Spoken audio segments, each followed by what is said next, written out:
शेख क्या नमाज जनाजा में मुक्तदी भी इमाम जो पढ़ता है वो पढ़ेगा? अगर इमाम बावाज़ बुलंद पढ़ते हैं तो सूरह फातिहा जरूर पढ़ना है, कभी चुप के भी पढ़ते हैं, सूरह फातिहा पढ़नी है। और बाकी चीजों में अगर इमाम पढ़ रहे हैं तो वो पढ़ना है उनके पीछे पढ़ना है, क्योंकि प्यारे रसूल ने सबको कहा है कि पहले सूरह फातिहा और फिर उसके बाद सल्लु अलैहि, फिर उसके बाद दुआ करो मैयत के लिए दुआ तो सिर्फ सुन करके, हाँ अगर आवाज बुलंद कर रहा है इमाम तो आप आमीन कह करके शरीक हो रहे हैं, लेकिन अगर आहिस्ता वो जायज है, वो भी आहिस्ता आवाज सिर पढ़ रहे हैं तो फिर हर एक को पढ़ना जरूरी है, दुआ उनके लिए और सलात अला नबी सब कुछ। और रफुल यदैन करना कैसा है? आमतौर पर रिवायतों में रफुल यदैन का जिक्र नहीं आया है। प्यारे रसूल अल्लाह अकबर कहते थे, तो आपने 4 किया, 5 किया, 6 तक रिवायतें साबित हैं। लेकिन हजरत अब्दुल्लाह इब्न उमर हर नमाज के साथ हर जनाजे में हर तकबीर के साथ रफ़ुल यदैन करते थे, और अब्दुल्लाह इब्न उमर रज़ी अल्लाह तआला अन्हु बहुत ही मुत्तबे सुन्नत जाने जाते हैं कि एक एक चीज ढूंढ करके करते थे।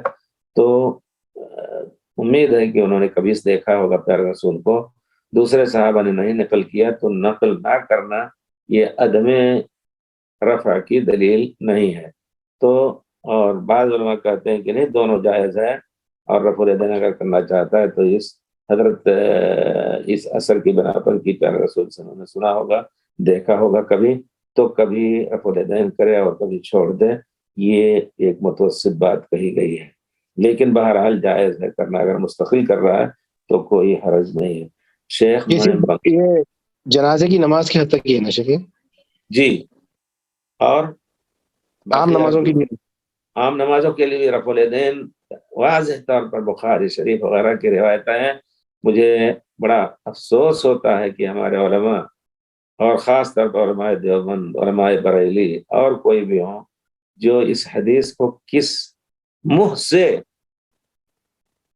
रद्द करते हैं कि हज़रत इमाम अबू हनीफा रहमतुल्लाह अलैह नहीं उठाते थे। उन्होंने तो कह दिया भाई कि हमारी तुम तक़लीद ना करो और हम हदीस रसूल को न छोड़ो, लेकिन हमारे ख्याल से ये प्यारे रसूल की हतक है कि किसी की बात की वजह से उनकी हदीस को सिर्फ इस वजह, सही हदीस को इस वजह न लिया जाए कि उनके पास और कोई हदीस रही होगी।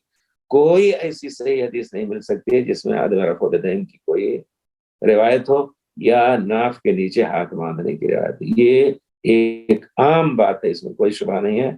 लेकिन बहरहाल अल्लाह ताला हिदायत दे उलमा को, जैसा कि खुद इन्होंने माना ये अनवर शाह कश्मीरी के शायद नवासे हैं या बेटे हैं, पता नहीं, कश्मीर वो कहते हैं कि जब एक मरतबा देवबंद से पढ़ करके आए वापस, तो एक अहले हदीस आलिम है उस मस्जिद में नमाज पढ़े, वो भी नमाज पढ़ते थे, सलाम किया बड़े अदब से उन्होंने, अरे आलिम थे अहले हदीस और वो बड़ी उम्र के थे, तो कहा कि फारिग हो गए? कहाँ फारिग हो गए? कहा मैं फारिग होकर क्या? कहा फारिग हो गए, इसका माना यह है कि सुन्नत रसूल से भी फारिग हो गए।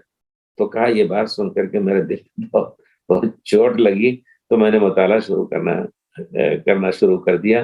तो अल्हम्दुलिल्लाह अल्लाह ताला ने सही दीन, मजहब और मसलक कहना गलत है, सही दीन यानी प्यारे रसूल की सुन्नत पर अमल की तौफीक हुई। मैंने मक्के में खुद उनसे ये चीज सुनी है, वो बता रहे थे जी। तो अल्हम्दुलिल्लाह इस तरह का है जिनको अल्लाह ताला हिदायत दे, और हम अपने भाइयों को कहेंगे कि अल्लाह के वास्ते प्यारे रसूल को की हद तक ना करो। इमाम अबू हनीफा रहमतुल्लाह को ये चीज पसंद नहीं है।